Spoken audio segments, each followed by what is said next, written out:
नमो नमः। जयतु संस्कृतम जयतु भारतम। मैं डॉक्टर अभिनव उपाध्याय आपका हार्दिक स्वागत अभिनंदन करता हूं। आज की हमारी इस कक्षा में आज हम पढ़ेंगे कक्षा 10 की संस्कृत पाठ्य पुस्तक की भाग 1 का दूसरा पाठ, द्वितीय अध्याय। पाठ का नाम है प्रेरणा। साथियों, आज का जो ये पाठ है, ये बड़ा नाम ही इसका प्रेरणा है। इससे हमें बहुत अच्छी प्रेरणा मिलती है। यह पाठ क्या सिखाता है हमें? यह एक पाठ एक छोटी सी घटना है, मानव को प्रेरणा प्रदान करती है। इसका एक सजीव उदाहरण है, प्रस्तुत करता है। ये कथा प्रेरणा एक कथा है। इसके द्वारा हमें क्या प्रेरणा मिलती है, क्या हम किस प्रकार प्रेरित होते हैं। यहाँ पर एक बोपदेव नाम के इस कथा में बंग प्रदेश के एक श्रेष्ठ विद्वान बोपदेव जो थे, उनके बाल्यकाल की एक घटना का यहाँ पर वर्णन किया गया है। श्री बोपदेव जो थे वो अपने बाल्यकाल में मंद बुद्धि के छात्र थे, यानी उन्हें जो पढ़ाया जाता था विद्यालय में उसको समझने में थोड़ी सी परेशानी होती थी, कुछ उनको समझने में परेशानी आती थी। तो एक दिन क्या हुआ कि वो कुएं के पास जब बैठे थे तो उस कुएं की चट्टान को देख रहे थे। उस चट्टान पर प्रतिदिन घड़े रखने के कारण एक गड्ढा बन जाता है। पहले तो उस चट्टान पर कोई चिन्ह नहीं था, लेकिन बार बार उस पर घड़ा रखने से उस गड्ढे को देखकर उनके मन में विचार आया कि यदि कठोर पत्थर पर भी गड्ढा बन सकता है तो क्या मैं कठिन परिश्रम के द्वारा, अभ्यास के द्वारा अपने मस्तिष्क को सबल नहीं बना सकता क्या? इसके अनंतर उन्होंने इस विचार को कार्य रूप में क्या किया, परिणित किया, उस कर दिखाया और बोपदेव श्रेष्ठ विद्वानों में गिने जाने लगे। तो ये एक ऐसी इनकी कथा है, इनकी एक ऐसी प्रेरणा, एक ऐसा इनका जीवन का ऐसा दृष्टांत है जिसके बारे में आज हम पढ़ने वाले हैं। आइए हम इस पाठ की शुरुआत करते हैं। कुछ क्रियाकलाप के माध्यम से हम देखेंगे। एक दृष्टांत है, दो सैनिक हैं, बात कर रहे हैं। प्रथमः सैनिकः अहो ऐसा पिपलिका धन्या। यहाँ पर इस चित्र में आप देख रहे हैं कि ये जो पिपलिका है, पिपलिका मतलब चींटी, पिपलिका पुनः पुनः पतति पुनः पुनः आरोहति। यहाँ पर ये जो चींटियाँ हैं दीवार पर चढ़ने का प्रयत्न कर रही है, लेकिन बार बार नीचे गिर जाती है और बार बार चढ़ती रहती है। द्वितीय सैनिक है, आम पश्यामि वयम तु पराजिताः अस्माकं समीपे तु किमपि नास्ति। प्रथमा सैनिका पुनः वदति, किम न पश्यसि ऐसा पिपलिका न किम शिक्षयति। क्या यह पिपलिका हमें कुछ शिक्षा नहीं दे रही हैं, ये चींटियाँ? द्वितीय सैनिका, किम शिक्षयति, क्या शिक्षा दे रही हैं? तो प्रथमः सैनिका वदति, ऐसा शिक्षयति यत् यदि प्रथमः प्रयासः सफलः न भवति तदा पुनः पुनः प्रयासः करणीयः, वारं वारं प्रयत्नः करणीयः इति एषः वदति। द्वितीय सैनिक, अहो सत्यं वयं मनुष्याः भूत्वा अपि निरुत्साह भवामः। हम मानव होकर भी निरुत्साह हो जाते हैं, उत्साह से हीन हो जाते हैं। ऐसा पिपलिका तो मनोबलेन सफला भवति, यह चींटी तो मनोबल से सफल होती है। प्रथमा सैनिकः त्रहि उत्तिष्ठ गच्छामः वयम देश रक्षणाय। तो आप उठिए और हम चलते हैं देश रक्षा के लिए। एक बार पराजित हो गए तो इसका मतलब ये नहीं कि हमें विजय नहीं मिलेगी, हम बार बार प्रयत्न करेंगे तो हमें जरूर विजय प्राप्त होगी, ऐसा यह हमें शिक्षा दे रहा है। इसी प्रकार से बोपदेव की जो ये कथा है, प्रेरणा है, यह भी हमारे लिए बहुत प्रेरणादायक है। आइए इस पाठ की हम शुरुआत करते हैं। इदानीं मूलपाठं पश्यामः। किम् अस्ति अस्मिन् पाठे, किं वदति लेखकः, बोपदेव विषयः, बोपदेव कथम कठिन परिश्रम कृत्वा स्वकीय जीवनम, खुद के जीवन को धन्य बनाया, उसके बारे में ये कथा है। आसीत् बंगदेशे बोपदेवः नामः कश्चित् बालकः। आसीत् यानी था, आसीत् यानी था, अस धातु लंग लकार, भूतकाल का यहाँ पर प्रयोग है। अस धातु लंग लकार, आसीत यानी था। बंग देश यानी बंगाल देश में। बोपदेव, बोपदेव कोई व्यक्ति का नाम है। नाम कश्चित बालक, एक बालक था बोपदेव का जो बंग देश में रहता था। सह कश्चित यानी कोई। सह विद्यालये पाठ्य विषयाणाम अवबोधने स्मरणे च नितांतम असमर्थः आसीत्। सह यानी वह कौन? बोपदेव। विद्यालय में पाठ्य विषयाणाम पढ़ाए जाने वाले विषयों को अवबोधने समझने में, अवबोधन यानी समझने में, स्मरण करने में, याद करने में, नितांतम यानी बिल्कुल, नितांतम बिल्कुल असमर्थ था, बिल्कुल असमर्थ था, नितांतः असमर्थः आसीत्, बिल्कुल असमर्थ था। असो प्रायः चिंतयति स्म, असो यानी वह कौन? बोपदेव। चिंतयति स्म सोचता था, यत यानी कि अन्य छात्रः सर्वान् विषयान् शीघ्रम अवगच्छन्ति, अन्य छात्र जो हैं वो पढ़ाए गए विषयों को जल्दी ही समझ जाते हैं, वो जल्दी से ही उन विषयों को समझ जाते हैं। लिखन्ति स्मरन्ति च, और लिखते भी हैं और याद भी करते हैं। किंतु मंदबुद्धि ही अहम तान न अवगच्छामि, लेकिन मैं, अहम यानी मैं, मंदबुद्धि यानी कम बुद्धि वाला, तान यानी उन विषयों को न अवगच्छामि नहीं समझता हूँ। परीक्षा में ऐसे प्रश्न आता है कि के छात्राः सर्वान् विषयान् शीघ्रम अवगच्छन्ति, अन्याः छात्राः सर्वान् विषयान् अवगच्छन्ति। किमर्थम अहम अत्र समयं वृथा नाशयामि। अहम किमर्थम यानी क्यों, अहम यानी मैं, अत्र यानी यहाँ पर, समयम यानी समय को, वृथा यानी बेकार फालतू, नाशयामी मैं क्यों अपने समय को ऐसे ही खराब कर रहा हूँ।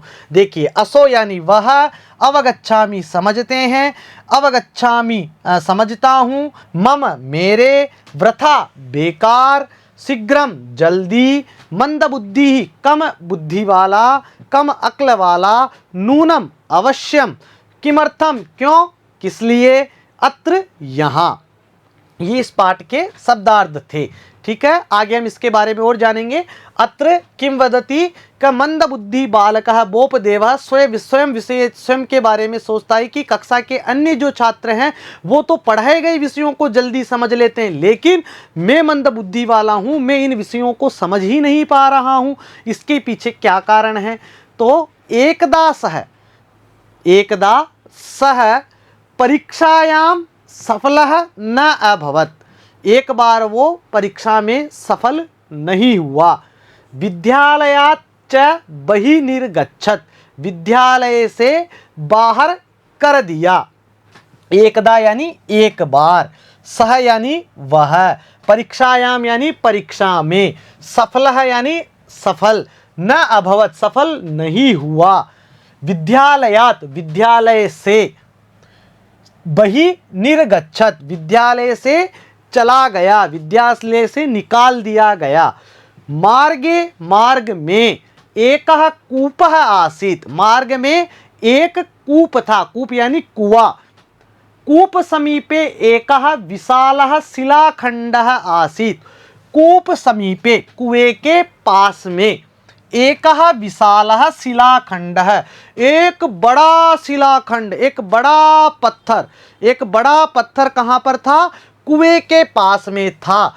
शिलाखंडे अनेके लघु गर्ताः आसन, उस शिलाखंड पर बहुत सारे छोटे छोटे गड्ढे थे।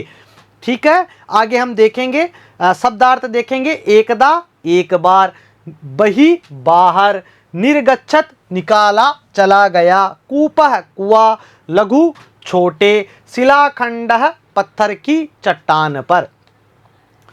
अनेकाः महिलाः कूपजलेन घटान पूरयन्ति स्म, अनेकाः बहुत सारी, महिलाएं कूपजलेन कुएं के जल से, घटान घड़ों को, पूरयन्ति यानी भर रही थी। बोपदेवः तत्र अतिष्ठत्, बोपदेव तत्र यानी वहां पर, अतिष्ठत् यानी रुक गए। एकाम महिलाम च अपृच्छत्, एक महिला को पूछा, मातः माता एतान सुंदरान गर्तान कह रचयत। एतान यानी इन, सुंदरान यानी सुंदर, गर्तान यानी गड्ढों को कौन बनाया, कह अरचयत किसने बनाया इन सुंदर गड्ढों को, ऐसा बोपदेव पूछता है। घटान घड़ों को, पूरयंती स्म भर रही थी, अपृच्छत पूछा, अरचयत बनाया, अतिष्ठत ठहर गया, कह किसने। स बोपदेवः एकां महिलां पृष्टवान्, सा उच्चै हसति वदति च। सा का महिला, जिसको उन्होंने पूछा, वो महिला जोर से हंसती है, हा हा, और बोलती है, भो बालक है, हे बालक, वयम अत्र प्रतिदिनम घटान स्थापयामः, हम प्रतिदिन यहाँ पर इस घड़े को रखते हैं। घटानाम स्थापनेन एते गर्ताः जाताः, घड़ों के स्थापन करने से यहाँ पर गर्त हो गए हैं। कश्चित कर्मकारः एतेषां निर्माता नास्ति, कोई कर्मकार इन गड्ढों का निर्माता नहीं है, कोई भी इन गड्ढों का निर्माता नहीं है। बोपदेवः विचार मग्नः अभवत्, बोपदेव विचार मग्न हो गया। यदि कठोरायाम शिलायाम कोमलई घटई गर्ता भवन्ति, यदि कठोर शिला पर कोमल घट से, कोमल घड़े से गर्ता भवन्ति, यदि गड्ढा हो जाता है, त्रही तो पुनः पुनः बार बार अभ्यासेन, अभ्यास के द्वारा, कथम कैसे, अहम मैं, विषयान विषयों को, न अवगमिष्यामि नहीं समझ पाऊंगा। तो बोपदेव क्या कहते हैं कि बोपदेव के मन में विचार आया कि यदि कठोर शिला पर कोमल घड़े के द्वारा गड्ढा हो सकता है, तो बार बार अभ्यास से मैं भी विषयों को समझ सकता हूँ। अहम अपि मनोयोगेन, मैं भी मनोयोग से, पठिष्यामि पढ़ूंगा, लेखिष्यामि लिखूंगा, स्मरिष्यामि स्मरण करूंगा, कुशाग्र बुद्धि च भविष्यामि, और कुशाग्र बुद्धि हो जाऊंगा, ऐसा बोपदेव के मन में विचार आता है। तो इसके शब्दार्थ हम देखते हैं, त्रही यानी तो, पुनः यानी फिर, दोबारा, मनोयोगेन मन लगाकर, कुशाग्र बुद्धि ही तेज बुद्धि वाला, कथम कैसे, अवगमिष्यामि समझूंगा, पठिष्यामि पढ़ूंगा। ततः बालकः बोपदेवः प्रसन्नेन मनसा विद्यालयम् आगच्छति। ततः यानी वहाँ से, बालकः बोपदेवः, बालक बोपदेव, प्रसन्नेन मनसा, प्रसन्न मन से, प्रसन्नेन मनसा, प्रसन्न मन से, विद्यालयम, विद्यालयम आगच्छति, विद्यालय आता है। अवहितेन मनसा पाठम पठति, बिल्कुल पूर्ण मन से पाठ को पढ़ता है, लिखति स्मरति च, पढ़ता है, लिखता है और स्मरण करता है। छात्रैः सह चर्चामपि करोति, छात्रों के साथ चर्चा भी करता है। क्रमशः तस्य बुद्धि विकासम प्राप्नोति, और इस प्रकार से उसकी बुद्धि विकास को प्राप्त होती है। इसके शब्दार्थ देखते हैं, ततः तब, इसके बाद, सह साथ, प्रसन्नेन मनसा प्रसन्न मन से, क्रमशः धीरे धीरे। ठीक है। अध्यापकाः तस्मिन् स्नेहम् अकुर्वन्, छात्रः च तस्य सम्मानम् अकुर्वन्। अध्यापकाः, अध्यापक, तस्मिन् स्नेहम् अकुर्वन्, अध्यापक उस पर स्नेह करते हैं। किस पर? तस्मिन् स्नेहम् अकुर्वन्, किस पर? कस्मिन् स्नेहम् अकुर्वन्, बोपदेवस्य उपरि। छात्रः च तस्य सम्मानम् अकुर्वन्, छात्र उसका सम्मान करते हैं। कालांतरे सह महान विद्वान अभवत्, कालांतर में वह महान विद्वान हो गया। बालानां सुखबोधाय च मुग्धबोध व्याकरणम अरचयत्, बालकों के सुखबोध के लिए उसने आगे जाकर मुग्ध बोध व्याकरण की रचना की। किसने? बोपदेव ने।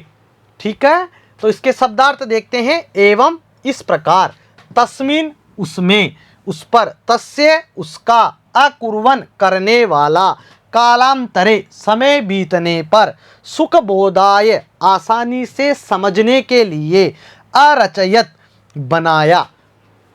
तो परीक्षा में प्रश्न आएगा कि बालानाम सुख बोधाय मुग्ध बोध व्याकरणम कह अरचयत। तो उत्तर क्या देना है? बोपदेवः मुग्ध व्याकरणम अरचयत। तो प्रश्न कैसे भी आ सकता है कि बोपदेवः कम ग्रंथम अरचयत, तरी बोपदेवः मुग्ध बोध व्याकरणम अरचयत। इस प्रकार से प्रश्न परीक्षा में आते हैं। कथा के माध्यम से कुछ बिंदु दे दिए होंगे और कथा को पूरा करना है, रिक्त स्थान दिया होगा और उस कथा को पूरा करना है। तो इसी प्रकार हमारे को परीक्षा की दृष्टि से भी इसको देखना है। चलिए आगे हम इसकी व्याख्या को समझते हैं। जब तक कोई विषय ठीक तरह से समझ में न आ जाए उसको स्मरण करना कठिन होता है। बालक बोपदेव की यही दशा थी। वह प्रायः सोचता था कि मेरे साथी सब विषयों को समझ लेते हैं, उन्हें लिखते भी हैं और याद भी कर लेते हैं, परंतु मुझे तो कुछ भी समझ में नहीं आता है। निश्चय ही मेरी बुद्धि कमजोर है, मेरी बुद्धि थोड़ी सी कमजोर है, ऐसा बोपदेव सोचते थे। निराश व्यक्ति अपना सारा दोष भाग्य के माथे मढ़ देता है। बोपदेव ने भी ऐसा ही किया। जब उसे किसी कारणवश पाठ्य विषय समझने में कठिनाई होने लगी तो उसने मान लिया कि मेरे भाग्य में विद्या पढ़ना नहीं लिखा है, किंतु वास्तविकता यह नहीं है। परिश्रम से यह संभव है, परिश्रम के द्वारा यह संभव हो सकता है। कुशल कारीगर मिट्टी, पत्थर, लोहा, सोना, चांदी आदि को सुंदर एवं मनचाहा रूप प्रदान करते हैं। अतः बोपदेव ने सोचा कि शिला पर, उस शिला पर इन गड्ढों को भी किसी कारीगर ने बनाया होगा। कुएं के पास ही शिला पर जो गड्ढे बने थे वे प्रतिदिन घड़ों के रखने से स्वतः ही बन गए थे, उन्हें किसी कारीगर ने तराश कर नहीं बनाया था। ठीक है, किसी कारीगर ने उन्हें तराश कर नहीं बनाया था। ये हमारा आज का पाठ है। ठीक है, उनको बनाया नहीं गया था। तो इस प्रकार से बोपदेव प्रेरित होते हैं कि जिस प्रकार से बार बार घड़े को रखने से, कोमल घड़े के रखने से भी कठोर शिला पर चिन्ह बन सकते हैं, तो मैं भी बार बार प्रयत्न करूंगा तो निश्चित रूप से मुझे भी यहाँ पर क्या होगा कि मुझे भी पाठ याद होगा, मुझे भी विषय समझने में आएगा। इसलिए मुझे अभ्यास करना चाहिए। तो छात्रों, आपको भी इसी प्रकार अपने जीवन में इस पाठ से प्रेरणा लेनी है कि हमें भी इसी प्रकार बार बार अभ्यास करने से हम हमारे अध्ययन को बहुत अच्छा बना सकते हैं, हमारे लक्ष्य को हम प्राप्त कर सकते हैं, किसी भी कठिन कार्य को हम साधित कर सकते हैं। तो आगे का आशा करता हूं कि आपको ये पाठ निश्चित रूप से समझने में आया होगा। आगे फिर मिलेंगे, तब तक अपना ध्यान रखिएगा, पढ़ते रहिएगा। वंदे मातरम, जय तु संस्कृतम, जय तु भारत।